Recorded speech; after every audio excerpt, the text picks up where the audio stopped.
This channel does not promote any violent, harmful, or illegal activities. All content provided by this channel is meant for an educational purpose only. কয়েকদিন আগেই এসেছিলেন কলকাতায়, যোগ দিয়েছিলেন ২১শে জুলাইয়ের প্রস্তুতি বৈঠকে। কিন্তু তার মাঝেই সেখান থেকে আলাদা করে অনুব্রত মণ্ডল ও কাজল শেখকে ডেকে নিয়ে গিয়েছিলেন ফিরহাদ হাকিমরা। সতর্কও করেছিলেন গোষ্ঠীদ্বন্দ্ব নিয়ে, লাস্ট ওয়ার্নিংও দেওয়া হয় কেষ্টকে। তা নিয়ে চাপানোতর যখন পুরোদমে, ঠিক তখনই নতুন লড়াই শুরু বীরভূমের অন্দরে। অনুব্রত মণ্ডল ও কাজল শেখকে দল যখন গোষ্ঠীদ্বন্দ্ব ভুলে একসঙ্গে কাজ করার বার্তা দিচ্ছে, ঠিক তখনই তাদের বাঘসিংহ বানিয়ে এআই লড়াই শুরু করে দিল অনুগামীরা। কৃত্রিম বুদ্ধিমত্তার হাতে তৈরি বাঘরূপী অনুব্রত ও সিংহরূপী কাজল শেখই এখন ঝড় তুলছে বীরভূমে। কৃত্রিম বুদ্ধিমত্তার হাতে তৈরি বাঘরূপী অনুব্রত ও সিংহরূপী কাজল এখন ঝড় তুলছে বীরভূমে। গর্জন শোনা যাচ্ছে নানা প্রান্তে।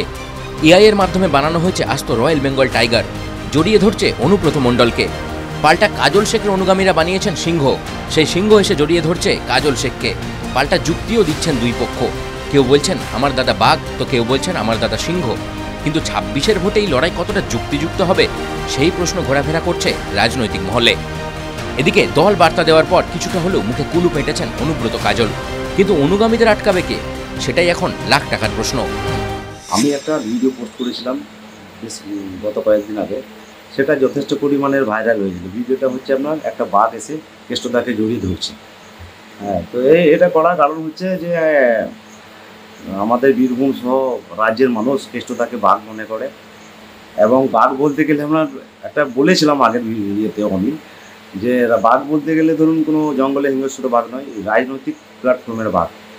দাদাকে মানুষ ভালোবেসে আখ্যা দিয়েছে যে বীরভূমের রাজনীতিতে যদি বাঘ মানা যায় সেটা হচ্ছে কেষ্টদা। আর সেটাকে দেখে, সেই ভিডিওকে দেখে আজকাল দেখছি তো কিছু মানুষ নিজেদেরকে হাইলাইট করার জন্যে অন্য জীবজন্তু দিয়ে বানাচ্ছে তারা।